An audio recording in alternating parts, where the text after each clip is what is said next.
Imagine this. A white police officer, convinced he's above the law, insults and arrests a black woman in broad daylight. But what he didn't know, she wasn't just anyone, she was a U.S. attorney. What happened next will leave you speechless. In Greenwood, a small town with a history of racial tension, the divide between the white police force and the black community was like a ticking time bomb. The police, led by officers like Bradshaw, had a reputation for targeting black residents under the guise of keeping order. But everyone knew it was more about control than justice. The black community lived in fear, constantly looking over their shoulders, knowing that a simple traffic stop could turn into a nightmare. One afternoon, Lisa, a black woman driving home from work, became the latest victim of this systemic abuse. Bradshaw pulled her over, claiming she was speeding. But Lisa knew better. She hadn't been. As she sat in her car, Bradshaw's tone turned aggressive. He didn't ask questions, he demanded answers. When Lisa calmly explained she wasn't speeding, Bradshaw's face twisted with anger. He called her names, hurling racial slurs like weapons. The more Lisa tried to reason, the more he escalated. The situation spiraled out of control. Bradshaw yanked her out of the car, handcuffed her, and threw her into the back of his squad car.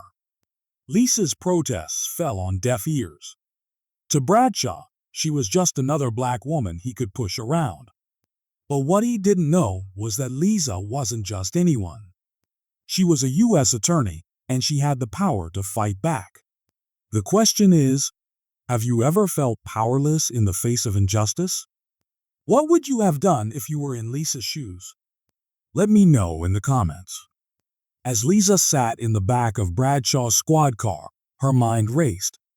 She knew the system was broken, but she never imagined she'd be on the receiving end of such blatant racism. Bradshaw's sneers and insults still echoed in her ears.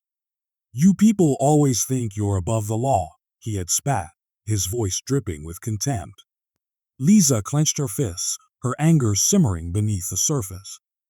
She wasn't just angry for herself, she was angry for every black person who had ever been treated like this. At the station, things only got worse. Bradshaw shoved her into a cold, dimly lit room, refusing to let her make a phone call. He mocked her, asking if she needed a lawyer to help her understand the law. Lisa stayed silent, her sharp mind already working on how to turn the tables. She knew the system better than Bradshaw ever would, and she was about to prove it. Meanwhile, Bradshaw's colleagues watched from a distance, some smirking, others looking uncomfortable but saying nothing. The culture of silence in the department was as much to blame as Bradshaw's actions. No one dared to challenge him, and that's exactly what allowed his behavior to continue unchecked. Hours passed before Lisa was finally allowed to make her call. She dialed a number she knew by heart, her office. Within minutes, her team was on the case. They demanded the body cam footage, and when Bradshaw refused, they threatened legal action. Reluctantly, the department handed it over. What it revealed was damning. Bradshaw's racist tirade, his unnecessary aggression, and his complete disregard for the law he was supposed to uphold. Lisa's team worked through the night, compiling evidence and preparing for court. They knew this wasn't just about one officer, it was about sending a message. The next morning, as Lisa walked into the courtroom, she held her head high. Bradshaw, now realizing who she was, looked pale and shaken.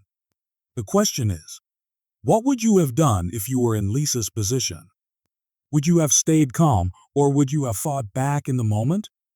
Let me know in the comments. The courtroom was tense, the air thick with anticipation. Bradshaw sat at the defense table, his confidence visibly crumbling as Lisa, now in her professional role as a U.S. attorney, stood tall and composed. The judge called the room to order, and Lisa began her presentation. She didn't raise her voice or show emotion. She didn't need to. The evidence spoke for itself. She played the body cam footage, and the room fell silent. Bradshaw's voice filled the space, his words sharp and hateful. "You people always think you're above the law," he sneered on the recording, his face twisted with contempt. The footage showed him yanking Lisa out of her car, handcuffing her with unnecessary force, and hurling racial slurs like weapons. The judge's expression darkened as the video continued, showing Bradshaw mocking Lisa at the station, refusing her basic rights, and acting as if he were untouchable.